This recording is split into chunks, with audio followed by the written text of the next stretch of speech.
കേന്ദ്ര സർക്കാരിനെതിരെ മുഖ്യമന്ത്രിയുടെ നേതൃത്വത്തിൽ ഡൽഹിയിൽ നടക്കുന്ന സമരത്തിൽ പങ്കെടുക്കില്ലെന്ന് UDF. ഏകപക്ഷീയമായാണ് CPM സമരം പ്രഖ്യാപിച്ചതെന്നാണ് UDFന്റെ വിലയിരുത്തൽ. ഇന്ന് ചേർന്ന യോഗത്തിലാണ് തീരുമാനം. വിവരങ്ങളുമായി ടിൻഡു ദാസ് ചേരുന്നു. ടിൻഡു, LDFന് ഏറ്റ ഒരു കനത്ത തിരിച്ചടി എന്ന് തന്നെ പറയേണ്ടിയിരിക്കുന്നു. കേന്ദ്രത്തിനെതിരെ LDF UDF കൂട്ടായി പ്രതിരോധിക്കാം, പ്രതിഷേധം അറിയിക്കാമെന്നാണ് നേരത്തെ സർക്കാർ തീരുമാനിച്ചിരുന്നത്. പക്ഷേ UDF പിന്മാറിയിരിക്കുകയാണ്. രോഹിണി, കഴിഞ്ഞ ദിവസം ചേർന്ന ഇടതുമുന്നണി യോഗത്തിലും പ്രധാന അജണ്ട എന്ന് പറയുന്നത് പ്രതിപക്ഷത്തെയും കൂടി കൂട്ടുപിടിച്ചുകൊണ്ട് കേന്ദ്ര സർക്കാരിനെതിരെ ഡൽഹിയെ സമരം നയിക്കുക എന്നായിരുന്നു. ഈ സമര തീയതിയൊക്കെ പ്രഖ്യാപിക്കുമെന്ന് നേരത്തെ തന്നെ അറിയിച്ചിരുന്നതായിരുന്നു. ഇതിലാണ് ഇപ്പോൾ UDF അവരുടെ നിലപാട് അറിയിച്ചിട്ടുള്ളത്.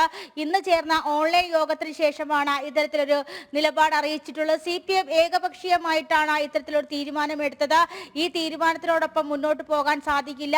സംസ്ഥാന സർക്കാർ ഡൽഹിയിൽ പോയി കേന്ദ്ര സർക്കാരിനെതിരെ സമരം ചെയ്യുന്നത് സംസ്ഥാനത്തെ രൂക്ഷ പ്രതിസന്ധിക്ക് അല്ലെങ്കിൽ ധനപ്രതിസന്ധിക്ക് കാരണം കേന്ദ്രത്തിന്റെ ഇടപെടൽ എന്ന് ആരോപിച്ചുകൊണ്ടാണ് സമരം ചെയ്യുന്നത്. സംസ്ഥാന സർക്കാരിന്റെ ഭാഗത്ത് നിന്നും ഉണ്ടായിട്ടുള്ള വീഴ്ചയും കൂടിയാണ് ഇത്തരത്തിൽ, അല്ലെങ്കിൽ സംസ്ഥാന സർക്കാരിന്റെ ഭാഗത്ത് നിന്നാണ് ധനപ്രതിസന്ധിക്ക് വീഴ്ച ഉണ്ടായിട്ടുള്ളത്, അല്ലെങ്കിൽ ധനപ്രതിസന്ധി ഉണ്ടാവാൻ കാരണമായിട്ടുള്ളത്.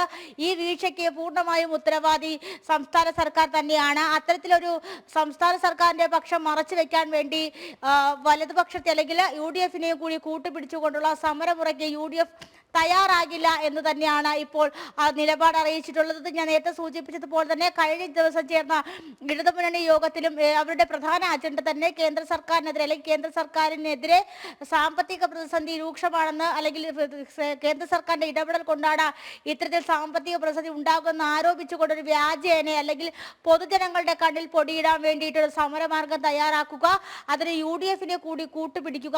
നമുക്കറിയാം, സംസ്ഥാനത്ത് കേരളത്തെ സംബന്ധിച്ചിടത്തോളം ഏറ്റവും കൂടുതൽ MP-മാരുള്ളത് UDFിൽ നിന്നുമാണ്. അപ്പോൾ അവരിൽ നിന്നും കൂടുതൽ MP-മാരെയും MLA-മാരെയും വിളിച്ചു ചേർത്തുകൊണ്ട് കേന്ദ്രത്തിനെതിരെ സമരം നടത്താനായിരുന്നു ഇടതുപക്ഷത്തിന്റെ ഒരു ആലോചന തന്നെ. പക്ഷെ അതിനെല്ലാം തിരിച്ചടി ആയിക്കൊണ്ടാണ് ഇപ്പോൾ UDFന്റെ ഭാഗത്തു നിന്നും ഇത്തരത്തിലൊരു അറിയിപ്പുണ്ടായിട്ടുള്ളത്. ഇന്ന് ചേർന്ന ഓൺലൈൻ യോഗത്തിലായിരുന്നു ഈ തീരുമാനമെടുത്തത്. എന്തായാലും CPM-മായി കൂടി ചേർന്ന് കേന്ദ്രത്തിനെതിരെ സമരം ചെയ്യാൻ UDF ഉദ്ദേശിക്കുന്നില്ല എന്ന് തന്നെയാണ് നമുക്ക് ഇതിനോടൊപ്പം തന്നെ വ്യക്തമാകുന്നത്. രോഹിണി. ശരി, ടിൻഡു ദാസാണ് വിവരങ്ങൾ നൽകിയത്.